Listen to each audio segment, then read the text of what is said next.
కేంద్ర బడ్జెట్ రాష్ట్రానికి తోడ్పాటును ఇచ్చేలా ఉందని సీఎం చంద్రబాబు నాయుడు అన్నారు. రాజధాని నిర్మాణానికి నిధులు ప్రకటించడం వల్ల ఆర్థిక కార్యకలాపాలు పెరుగుతాయన్నారు. కేంద్రం అండగా ఉంది అనే భావనతో యాక్టివిటీ మరింత పెరుగుతుందని, ఈ కారణంగా రాష్ట్రానికి పన్నుల రూపేణ ఆదాయం లభిస్తుందన్నారు. కేంద్ర బడ్జెట్పై తనను కలిసిన మీడియాతో ముఖ్యమంత్రి కొద్దిసేపు ముచ్చటించారు. తన ఢిల్లీ పర్యటనల సందర్భంగా రాష్ట్ర ప్రయోజనాల కోసం తాము కేంద్రం ముందు ఉంచిన ప్రతిపాదనలు ఆమోదించడంపై హర్షం వ్యక్తం చేశారు.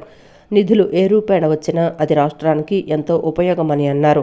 రాజధాని నిర్మాణం వేగం పుంజుకోవాలంటే ఈ నిధులు ఎంతో ఉపయోగపడతాయని సీఎం అన్నారు. వివిధ ఏజెన్సీల ద్వారా వచ్చే అప్పులకు కేంద్రం పూచీకత్తు ఇస్తుందని అన్నారు. వీటికి అదనంగా మరికొంత గ్రాంట్ కూడా వస్తుందని అభిప్రాయపడ్డారు.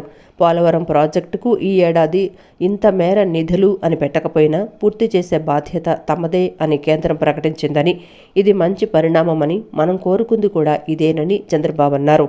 వెనుకబడిన జిల్లాలకు ఇచ్చే సాయం బుందేల్ఖండ్ ప్యాకేజీ తరహాలో ఉంటుందని భావిస్తున్నామని తెలిపారు. ఈ ప్యాకేజీలో పారిశ్రామిక రాయితీలు కూడా వచ్చే అవకాశం ఉందని ముఖ్యమంత్రి అన్నారు.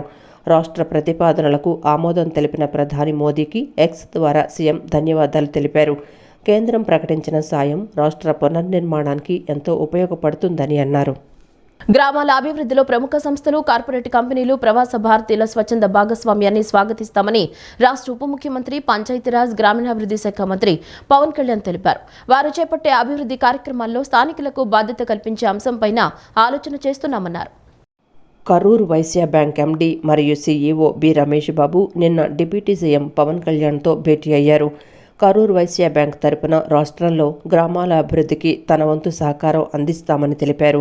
ప్రస్తుతం తమిళనాడులోని కరూరు జిల్లా మనవాడి అనే గ్రామంలో తాము చేస్తున్న కార్యక్రమాలను ఈ సందర్భంగా వివరించారు.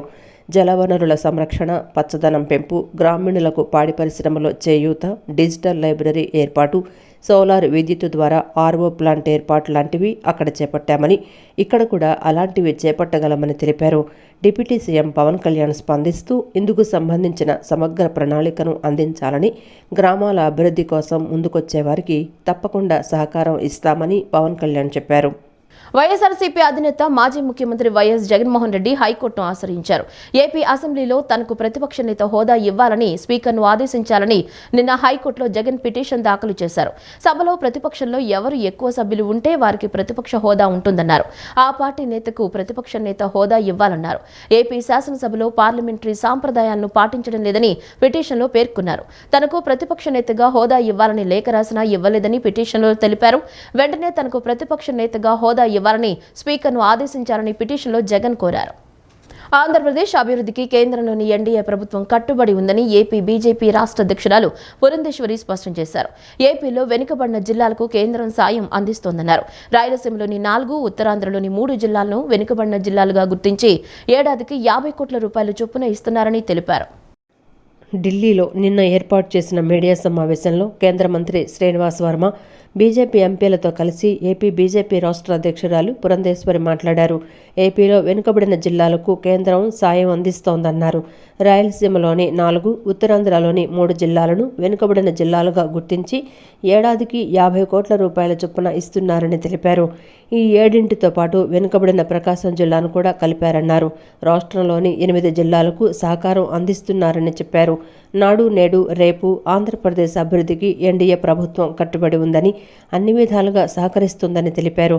రాష్ట్రంలోని రైల్వే ప్రాజెక్టులు పూర్తి చేసేందుకు సహకరిస్తున్నట్లు కేంద్ర మంత్రి అశ్విని వైష్ణవ్ తెలిపారన్నారు. రాజమహేంద్రవరం రైల్వే స్టేషన్ అభివృద్ధికి 269 కోట్ల రూపాయలు కేటాయించారని పురంధేశ్వరి తెలిపారు. అమరావతి రాజధాని నిర్మాణానికి 15,000 కోట్లు కేటాయించడాన్ని స్వాగతిస్తున్నామని సిపిఐ రాష్ట్ర కార్యదర్శి కె రామకృష్ణ తెలిపారు. పోలవరం జాతీయ ప్రాజెక్టు నిర్మాణం విషయంలో నిర్వాసితుల సమస్యలు పరిష్కరించకుండా, పునరావాస ప్యాకేజీ ఇవ్వకుండా ప్రాజెక్టు పూర్తి చేస్తామనడం వల్ల ప్రయోజనం లేదన్నారు. పోలవరం నిర్వాసితులకు ఇవ్వవలసిన దాదాపు 33,000 కోట్ల ప్యాకేజీకి తగు నిధులు కేటాయించాలని డిమాండ్ చేశారు. వెనుకబడిన ఉత్తరాంధ్ర, రాయలసీమ ప్రాంతాల అభివృద్ధికి బుందేల్ఖండ్ తరహా ప్యాకేజీ ఇస్తే తప్ప ఆయా ప్రాంతాల అభివృద్ధికి అవకాశం లేదన్నారు.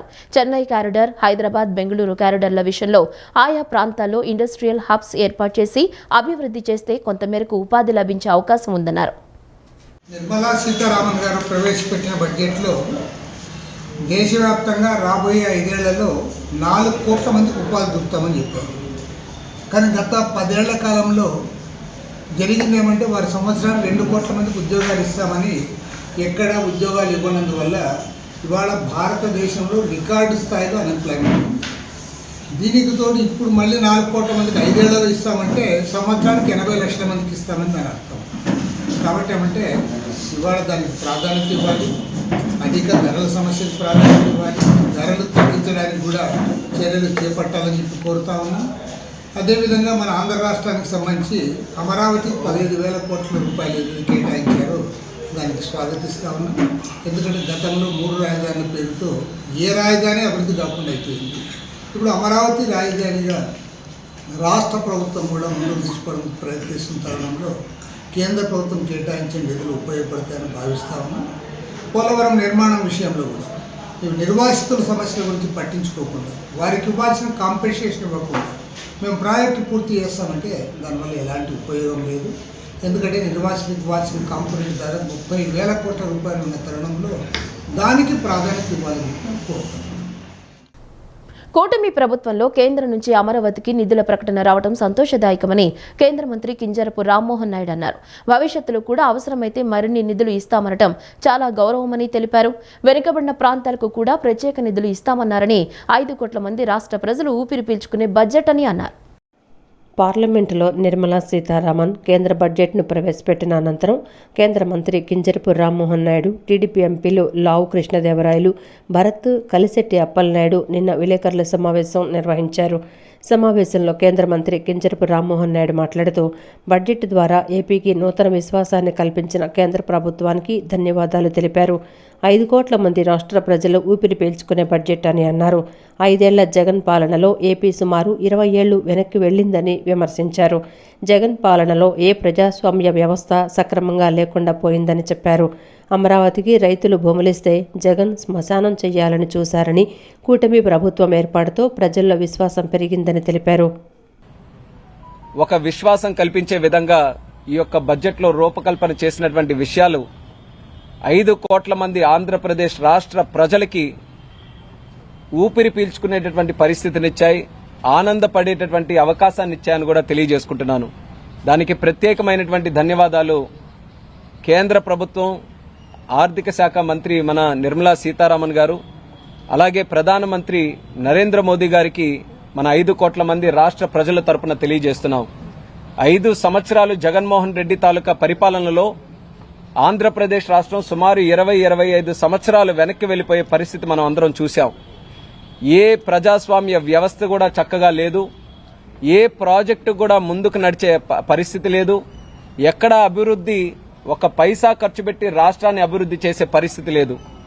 ఇలాంటి సందర్భంలో కేంద్ర ప్రభుత్వం గాని చెయ్యి చాపకపోతే, కేంద్ర ప్రభుత్వం సహాయ సహకారాలు అందించకపోతే ఆంధ్రప్రదేశ్ రాష్ట్రం పూర్తిగా డీఫంక్ట్ స్టేట్ అయిపోయే పరిస్థితి ఏర్పడుతూ వస్తున్న సందర్భంలో చంద్రబాబు నాయుడు గారు, పవన్ కళ్యాణ్ గారు, నరేంద్ర మోదీ గారు కలిసికట్టుగా ఈ యొక్క ఎన్డీఏ కూటమి ఏర్పరచుకొని ప్రజల్లో ఒక విశ్వాసం కల్పించడం జరిగింది. అనంతరం టీడీపీ ఎంపీలు లావు కృష్ణదేవరాయలు, భరత్, కలిశెట్టి అప్పలనాయుడు మాట్లాడుతూ ఏపీకి అనేక అంశాల్లో కేంద్ర బడ్జెట్లో సపోర్టు దొరికినందుకు ఆనందంగా ఉందన్నారు. కేంద్ర ప్రభుత్వం సహాయంతో రాష్ట్రాన్ని ముందుకు తీసుకువెళ్తామన్నారు. అమరావతి, క్యాపిటల్, ఇన్ఫ్రాస్ట్రక్చర్లో ఎప్పుడూ కూడా గత వైసీపీ ఇన్ని నిధులు తెచ్చుకోలేదన్నారు. హైదరాబాదు, బెంగళూరు, ఓర్వకల్లు ఇండస్ట్రియల్ కారిడార్ నోడ్కు సపోర్టు చేస్తామని చెప్పారన్నారు. దేశ ప్రజల ఆకాంక్షలను ఈ బడ్జెట్ ద్వారా నెరవేర్చే ప్రయత్నం జరిగిందని, గ్రామీణ ఆర్థిక వ్యవస్థ, వ్యవసాయ దిగుబడి పెంచడంపై దృష్టి కేంద్రీకరించారన్నారు. సంక్షేమం కావాలి తప్పదు, దాంతోపాటు ఉపాధి కల్పన కూడా కావాలన్నారు. గత 5 ఏళ్లలో బడ్జెట్లో ఆంధ్రప్రదేశ్ గురించి ఇంత ఎక్కువగా మాట్లాడలేదని సీఎం చంద్రబాబు నాయుడు ఢిల్లీ పర్యటనల ఫలితంగా ఇది సాధ్యపడిందన్నారు. ఆంధ్రాకి సంబంధించి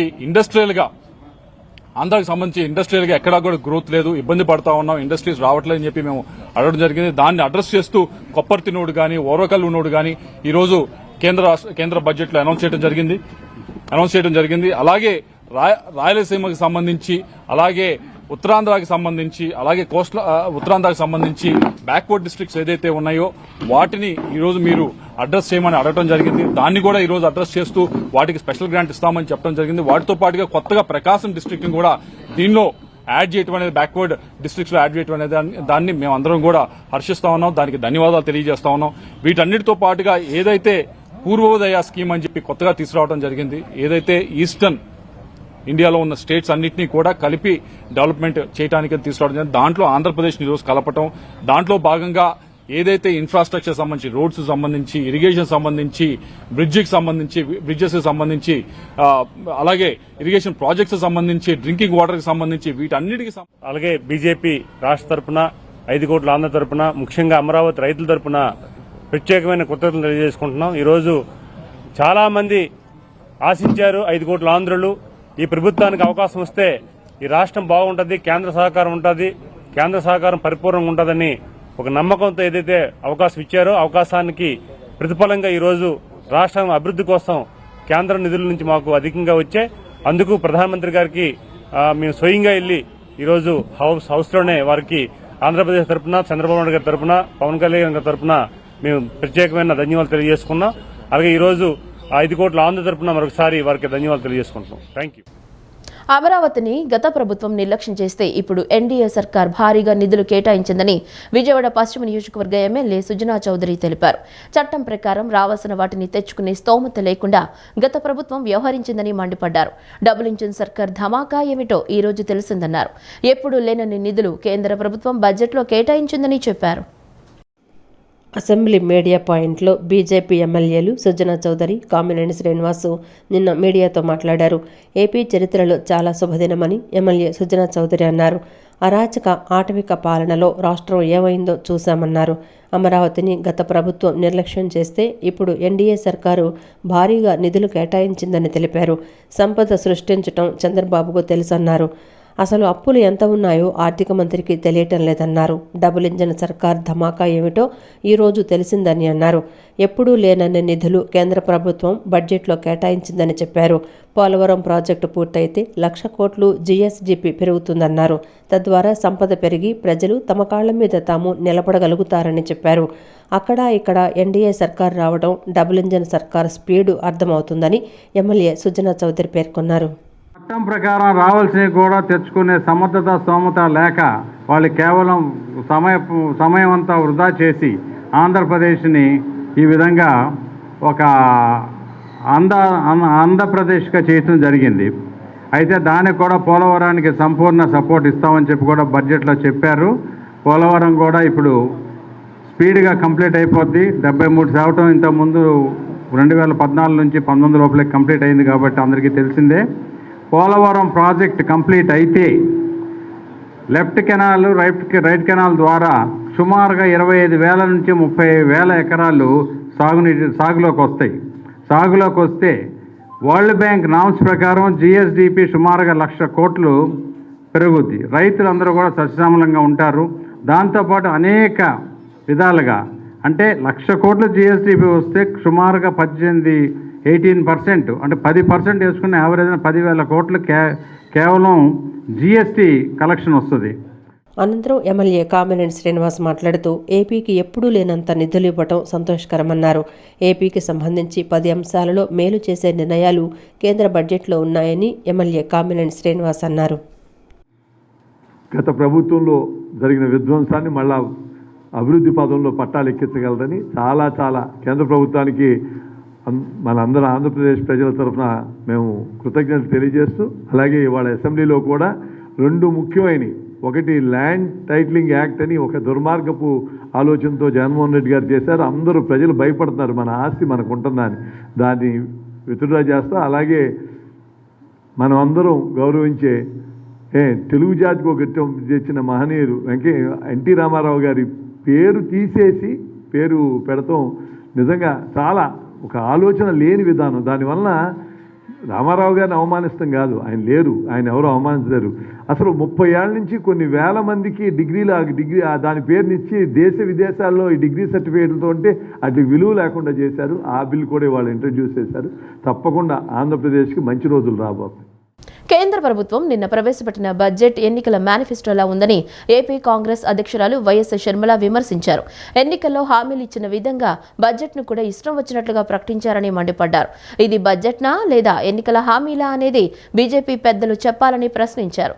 బీజేపీ అధికారులు ఉన్నంత వరకు ఏపీకి న్యాయం జరగదని షర్మిల ఆగ్రహం వ్యక్తం చేశారు.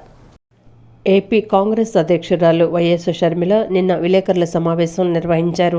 సమావేశంలో ఆమె మాట్లాడుతూ బడ్జెట్ ప్రవేశపెట్టక ముందు సీఎం చంద్రబాబు 1,00,000 కోట్ల రూపాయలు అవసరమని చెప్పారని, అసలు ఆ 1,00,000 కోట్లు అనే లెక్కలు ఎలా వేశారో తమకు అర్థం కాలేదని నిలదీశారు.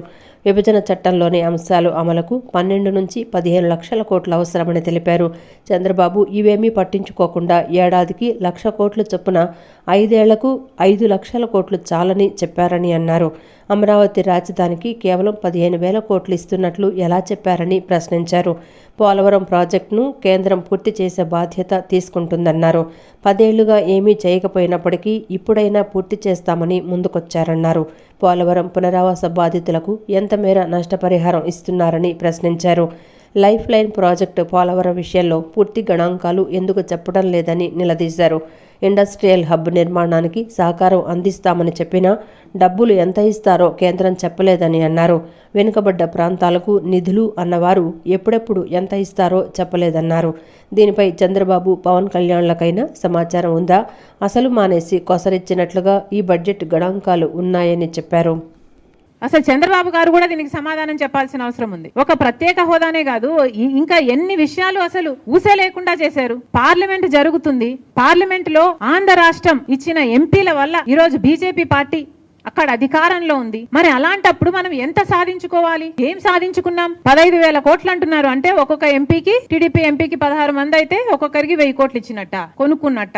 ఇది ఎక్కడి న్యాయం అని అడుగుతున్నాం. మిగతా వాటి హామీల, మిగతా యాక్ట్, రీఆర్గనైజేషన్ యాక్ట్ లో వాటి సంగతి ఏమిటి? Railway zone, Kadapa steel factory, వీటికన్నిటికీ నిధులు అవసరం లేదా? వీటికన్నిటికీ కమిట్మెంట్స్ అవసరం లేదా? గత 10 సంవత్సరాలుగా మోసం చేస్తూనే ఉన్నారు. మళ్ళీ మోసం చేసే ఉద్దేశం ఉంది కాబట్టే కదా ఈ రోజు వరకు కూడా వాటి ప్రస్తావనే లేకుండా చేశారు. కనీసం విజయవాడ, విశాఖపట్నం లాంటి వాటిలో మాకు మెట్రోలు కూడా అవసరం లేదా? మేము ఎలా కట్టుకోవాలి? ఒక్కసారైనా ఆలోచన చేసి కదా, మన ప్రజల గురించి ఆలోచన చేస్తే కదా. ఈ 10 సంవత్సరాలలో మన గురించి ఏ రోజు ఆలోచన చేసింది బీజేపీ పార్టీ? అలాంటి బీజేపీ పార్టీతో చంద్రబాబు గారు కూటమి కట్టారు. మొదటి నుంచి చెప్తూనే ఉన్నాం, పగలు పడిన గోతిలోనే మళ్ళీ రాత్రి పడతారు జాగ్రత్త అని. 10 సంవత్సరాలు మోసం చేశాడు మోడీ గారు. మళ్ళీ ఇప్పుడు ఈ సంవత్సరం మళ్ళీ మోసం చేశాడు మోడీ గారు.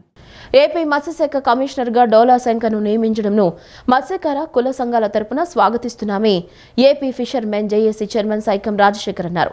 గాంధీనగర్ ప్రెస్ క్లబ్ నందు ఏర్పాటు చేసిన విలేకరుల సమావేశంలో ఆయన మాట్లాడుతూ, ఎన్ని ప్రభుత్వాలు వచ్చినా మత్స్యశాఖకు, మత్స్యకార కులానికి సంబంధించిన వారిని నియమించిన దాఖలాలు లేవన్నారు. మత్స్యశాఖలో పోస్టులను మత్స్యకారులకే ఇవ్వాలని దశాబ్దాలుగా పోరాటం చేస్తున్నామని గుర్తు చేశారు. మత్స్యశాఖ కమిషనర్గా మత్స్యకార కులానికి చెందిన వారిని నియమించడం పట్ల కూటమి ప్రభుత్వానికి ప్రత్యేకంగా ధన్యవాదాలు తెలిపారు. భవిష్యత్తులో ఇంకా మిగిలి ఉన్న మత్స్యకారుల సమస్యలను కూటమి పరిష్కారం చేయాలన్నారు. వృత్తి మీద ఆధారపడేది పెద్ద ఎత్తున మత్స్యకారులు. అటువంటి మత్స్యకార వృత్తికి చెందిన వారిని ఏ ప్రభుత్వం కూడా నియమించలా. మేము కొన్ని దశాబ్దాలుగా మేము పోరాటం చేస్తున్నాం. మత్స్యశాఖ మత్స్యకారులకే కేటాయించాలి. మత్స్యశాఖ కమిషనర్ కూడా ఈ కులాల నుంచి వచ్చి సాధక బాధలు చేసిన వ్యక్తిని కమిషనర్గా నియమించాలని చెప్పి మేము అడుగుతున్నాం. ఏ ప్రభుత్వం కూడా ఇంతవరకు మా యొక్క డిమాండ్ పరిగణలు తీసుకోవాలా.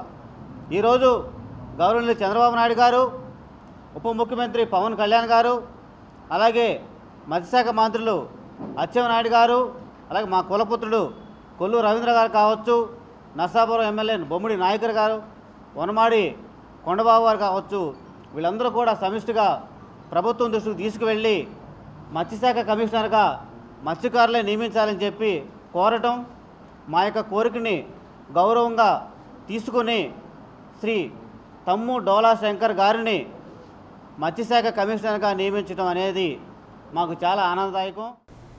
ముఖ్యమంత్రిగా చేసిన జగన్కు ప్లకార్డులు, జెండాలు, నలుపు రంగులు కండువాల్లాంటివి వాటిని అసెంబ్లీకి తీసుకొస్తే అనుమతించరనే విషయం తెలియకపోవడం విడ్డూరంగా ఉందని టీడీపీ విజయవాడ పార్లమెంటు కార్యదర్శి హనుమంతరావు విమర్శించారు. వినుకొండలో జరిగిన రషీద్ హత్యను రాజకీయ హత్యగా చిత్రీకరించేందుకు ప్రయత్నించి విఫలం కావడంతో వెంటనే అసెంబ్లీ దగ్గర ప్లకార్డులు, నల్ల కండువాలతో కొత్త డ్రామాకి తెరతీశాడన్నారు. వైసీపీ అధ్యక్షుడు మాజీ ముఖ్యమంత్రి వైఎస్ జగన్మోహన్ రెడ్డికి అసెంబ్లీలోకి నిబంధనల ప్రకారం శాసనసభ్యులు ప్లకార్డులు, జెండాలు, నలుపు రంగు కండువాల్లాంటివి వాటిని తీసుకొస్తే అనుమతించరనే విషయం తెలియకపోవడం విడ్డూరంగా ఉందని టీడీపీ విజయవాడ పార్లమెంటు కార్యదర్శి, మాజీ ఫ్లోర్ లీడర్ కొట్టేటి హనుమంతరావు మండిపడ్డారు.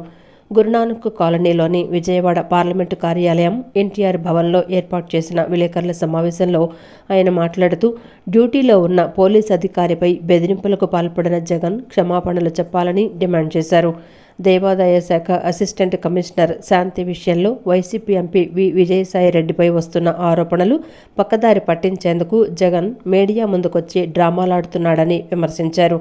వినుకొండలో జరిగిన రషీద్ హత్యను రాజకీయ హత్యగా చిత్రీకరించేందుకు ప్రయత్నించి విఫలం కావడంతో వెంటనే అసెంబ్లీ దగ్గర ప్లకార్డులు, నల్ల కండువాలతో కొత్త డ్రామాకి తెరతీశాడన్నారు. శాసనసభ సమావేశాలు జరిగేటప్పుడు నిరసన తెలియజేయకూడదని నాకు చట్టం ఉందిగా. అంటే నీ ప్రభుత్వంలోనే అనుకూలంగా పోలీసులు వ్యవహరిస్తే ఒక మంచి, ఇంకొక చంద్రబాబు నాయుడు ప్రభుత్వంలో వస్తే ఇంకో మంచి చెడా. అంటే పోలీసులు బెదిరిస్తున్నావా నువ్వు? పోలీసులు పెట్టుకున్న టోపీ మీద సింహం గుర్తుకు నీకేంటి అర్థం తెలుసా అని అడుగుతున్నావు ఆయన్ని. నీకేం తెలుసా అర్థం చెప్పు. ఆ సింహం గుర్తు ప్రభుత్వ సింబల్ అది. అతనికి విధి నిర్వహణలో చేయవలసిన బాధ్యత అది. దానికి ఎవరైనా సరే ఆటంకిస్తే అతను అడ్డుకుంటాడు. అంతేగాని పోలీసులు హెచ్చరించాల్సిన పని ఉంది నీకు. కాబట్టి పోలీసు వాళ్ళకి క్షమాపణ చెప్పాల్సిన బాధ్యత నీకుంది. నువ్వు క్షమాపణ చెప్పాలి వాళ్ళకి. నీకు అనుకూలంగా ఉంటే నీకు మంచితనం, నీకు అనుకూలం లేకపోతే ఇష్టం వచ్చినట్టు మాట్లాడితే ప్రజలు క్షమించరు. అదేవిధంగా రాష్ట్రంలో ఇప్పటి వరకు దాదాపు ఎన్నైతే శాఖల్లో కుంభకోణాలు జరిగినాయో ఆ శాఖలకు సంబంధించిన రాష్ట్ర ముఖ్యమంత్రి గారు చంద్రబాబు నాయుడు గారు జరిగిన అవినీతిని శ్వేతపత్రం ద్వారా ప్రజలకు తెలియజేస్తున్నాడు. విజయవాడ నగరంలో అలనాటి రామచంద్రుడు చిత్ర యూనిట్ సందడి చేసింది. అద్భుతమైన ప్రేమ కావ్యాన్ని ఆగస్టు 2న ప్రేక్షకుల ముందుకు తీసుకురానున్నామని, ఈ చిత్రాన్ని తెలుగు రాష్ట్రాల ప్రేక్షకులు వీక్షించి ఆదరించాలని హీరో కృష్ణవంశీ కోరారు. ఆగస్టు 2న తెలుగు రాష్ట్రాల్లో చిత్రం విడుదల కానుందని, ఈ చిత్రాన్ని ప్రేక్షకులు ఆదరించాలని కోరారు. బందర్ రోడ్డులోని ఒక హోటల్లో ఏర్పాటు చేసిన విలేకరుల సమావేశంలో చిత్ర హీరో కృష్ణవంశీ మాట్లాడుతూ తెలుగులో తాను అలనాటి రామచంద్రుడు చిత్రంతో చిత్రసీమకు హీరోగా పరిచయం అవుతున్నట్లు తెలిపారు. దర్శకుడు ఆకాష్ ఈ చిత్రాన్ని ఒక అద్భుతమైన ప్రేమ కావ్యంగా మలిచారని తెలిపారు. ప్రతి సన్నివేశం ప్రేక్షకులకు ఎంతగానో ఆకట్టుకునే విధంగా ఉంటుందని తెలియజేశారు. ఈ చిత్రంలో సీనియర్ నటులు నటిస్తున్నారని, ఇప్పటికే విడుదలైన టీజర్, ట్రైలర్కు ప్రేక్షకుల నుంచి విశేష స్పందన లభించడం సంతోషంగా ఉందన్నారు. ఆగస్టు 2న తెలుగు రాష్ట్రాలలో చిత్రం విడుదల కానుందని, ఈ చిత్రాన్ని ప్రేక్షకులు ఆదరించాలని కోరారు. ఈ చిత్రంలో పాటలు వినసొంపుగా ఉంటాయని చెప్పారు. ప్రముఖ నిర్మాత దిల్ రాజ్ తమ చిత్రాన్ని రిలీజ్ చేయడం సంతోషంగా ఉందని పేర్కొన్నారు. చిన్న చిత్రాలను ప్రేక్షకులు ఆదరించి వర్ధమాన నటీనటులను ప్రోత్సహించాలని ఆయన కోరారు. సినిమా పేరు అలనాటి రామచంద్రుడు. ఆగస్ట్ 2న రిలీజ్ అవుతుంది. నా పేరు కృష్ణవంశీ అండి. ఇది నా మొదటి సినిమా హీరోగా.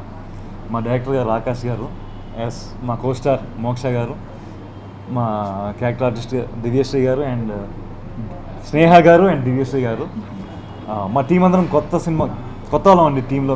బేసిక్లీ ఎస్విసి రిలీజ్ జరుగుతుంది. అంటే దిల్ రాజు గారు మా సినిమాకి సపోర్ట్ చేయడం జరుగుతుంది. ఆయన ద్వారా మా రిలీజ్ హెల్ప్ చేస్తున్నారు ఆయన. సో ఆయనకి మళ్ళీ ప్రత్యేకంగా ధన్యవాదాలు చెప్పాలనుకుంటాను. హైనివా క్రియేషన్స్ కొత్త బ్యానర్ అండి, కొత్త ప్రొడక్షన్ హౌస్. వాళ్ళు మాకు ఈ అవకాశం ఇచ్చినందుకు వాళ్ళు కూడా ఒకసారి థ్యాంక్ యూ సో మచ్, ధన్యవాదాలు సార్. ఆగస్ట్ 2న ఒక మంచి feel good family entertainer clean cinema మీ అందరి ముందు తీసుకొస్తున్నాము. మీ అందరికి ఖచ్చితంగా నచ్చుతుందని, మంచి విజువల్ మ్యూజికల్ ట్రీట్. అందరు ఖచ్చితంగా వచ్చి ఆగస్ట్ 2న మా సినిమా థియేటర్లో చూడండి. Thank you. అనంతరం హీరోయిన్ మోక్ష మాట్లాడుతూ లక్కీ లక్ష్మణ్ చిత్రంతో తెలుగు చిత్రసీమలో అడుగుపెట్టడం జరిగిందన్నారు. అలనాటి రామచంద్రుడు చిత్రంలో హీరోయిన్గా నటించే అవకాశం దర్శకుడు ఆకాష్ కల్పించారని చెప్పారు. సీత ప్రేమను దక్కించుకునేందుకు రాముడు పడిన కష్టాలను అలనాటి రామచంద్రుడు చిత్రంలో దర్శకుడు ప్రేక్షకులకు సరికొత్త రీతిలో చూపించనున్నారని పేర్కొన్నారు. ఆగస్టు 2న తమ చిత్రం రిలీజ్ కానుందని, ప్రేక్షకులు చిత్రాన్ని తప్పక వీక్షించి ఆదరించాలని కోరారు.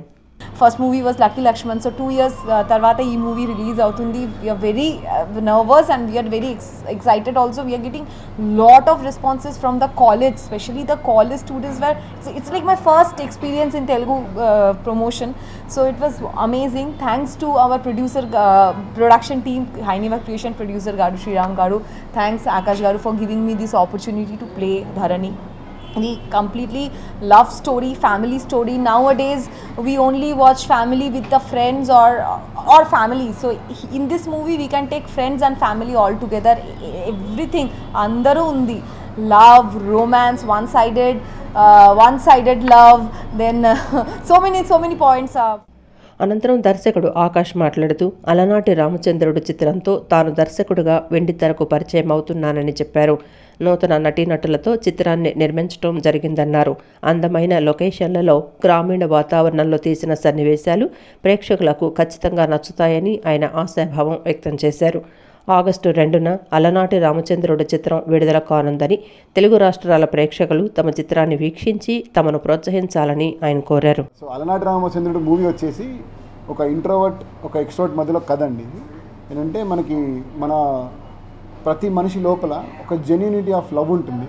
అంటే ఒక అమ్మాయిని చూసినా సరే, ఒక అబ్బాయిని చూసినా సరే ఇన్ఫాచ్యుయేషన్ కానీ, ఒక ఇంట్రెస్ట్ కానీ, ఒక లస్ట్ ఫీల్ అయినా ఉండొచ్చు. బట్ ఒకటే అమ్మాయితో కానీ ఒకటే అబ్బాయితో ఒక సున్నితమైన మనసు ఉంటుంది. అది ఎప్పటికీ వాళ్ళు ఏం తప్పు చేస్తే క్షమించే తత్వం ఒకటి ఉంటుంది. అలాంటి క్షమించే తత్వం లాంటి ఒక మనసున్న మనిషి మన మూవీలో ఉన్న హీరో క్యారెక్టర్. సో అతని ప్రేమకి ఒక ప్రాబ్లం వస్తే తను అబద్ధం ఆడి తను ఎలాంటి ప్రాబ్లం ఇరుక్కొని తన ప్రేమను సాధించుకోవడం అనేది ఈ సినిమా యొక్క కథ అండి. అది మీ అందరికీ నచ్చుతుందని కంపల్సరీ అనుకుంటున్నాను. ఎందుకంటే మంచి ఫీల్ గుడ్ మూవీ తీసాము టీం అందరం కలిసి. ప్రస్తుతం జరుగుతున్న అసెంబ్లీ సమావేశాల్లో భవన నిర్మాణ సంక్షేమ బోర్డు పునరుద్ధరించే అంశంపై చర్చించాలని ఏపీ బిల్డింగ్ కన్స్ట్రక్షన్ వర్కర్స్ రాష్ట్ర కార్యదర్శి రాళ్లపల్లి రమణారావు అన్నారు. గత వైఎస్ఆర్సీపీ ప్రభుత్వం కార్మికుల సంక్షేమ బోర్డు రద్దు చేయడం ద్వారా 30 లక్షల మంది భవన నిర్మాణ కార్మికులు రోడ్డున పడ్డారని ఆగ్రహం వ్యక్తం చేశారు. నిధులు 3,000 కోట్ల రూపాయలు అక్రమంగా పక్కదారి మళ్లించారని తెలిపారు. ఎన్నికల ముందు కూటమి ప్రభుత్వం 30 లక్షల మంది భవన కార్మికులకు ఇచ్చిన హామీని నిలబెట్టుకోవాలని ప్రభుత్వాన్ని గెలిపించారని కోరారు. భవన నిర్మాణ సంక్షేమ బోర్డు నడిపే బాధ్యత ప్రభుత్వానిదేనని, సంక్షేమ పథకాలు అమలు చేయడానికి ₹1 ఖర్చు చేయాల్సిన అవసరం ఉండదని, భవన నిర్మాణ ద్వారా వచ్చే సెస్ ద్వారా సంక్షేమ బోర్డు సమర్థవంతంగా నడపగలమని రమణారావు తెలిపారు. గత ప్రభుత్వం ఇచ్చిన 12-14 మెమోలు రద్దు చేసి సంక్షేమ బోర్డు నుంచే సంక్షేమ పథకాలు సక్రమంగా అమలు చేయాలని డిమాండ్ చేశారు. భవన నిర్మాణ కార్మికుల సంక్షేమ బోర్డుని పునరుద్ధరించాలని చెప్పేసి మేము ఈ రాష్ట్ర ప్రభుత్వాన్ని అడుగుతున్నాం. అలాగే గత ప్రభుత్వం వైసీపీ ప్రభుత్వం అధికారంలోకి వచ్చిన తర్వాత 12-14 మెమో అధికారులకు ఇచ్చి సంక్షేమ పథకాలన్నీ కూడా నిలుపుదల చేసింది. ఈ చర్య వల్ల భవన నిర్మాణ కార్మికులు రాష్ట్ర వ్యాప్తంగా 30 లక్షల మంది ఉన్న భవన నిర్మాణ కార్మికులు వీధిన రోడ్డున పడ్డారు. మరి భవన నిర్మాణ కార్మిక సంక్షేమం నడపాలి అనుకున్నప్పుడు రాష్ట్ర భవన నిర్మాణ కార్మికులు ప్రత్యేకమైన బోర్డు ఉంది, సంక్షేమ బోర్డు ఒకటి ఉంది. ఆ బోర్డు నడిపించిన బాధ్యత ఈ రాష్ట్ర ప్రభుత్వాలపై ఉంది. మరి రాష్ట్ర ప్రభుత్వాలు వైఎస్ఆర్ బీమాలో పెట్టుకోమని చెప్పి గత ప్రభుత్వం చెప్పి కార్మికులు మోసం చేసింది. ఏ ఒక్క పథకం కూడా భవన నిర్మాణ కార్మికులకు అందడం లేదు. ఈ వార్తలు ఇంతటితో సమాప్తం. నమస్కారం.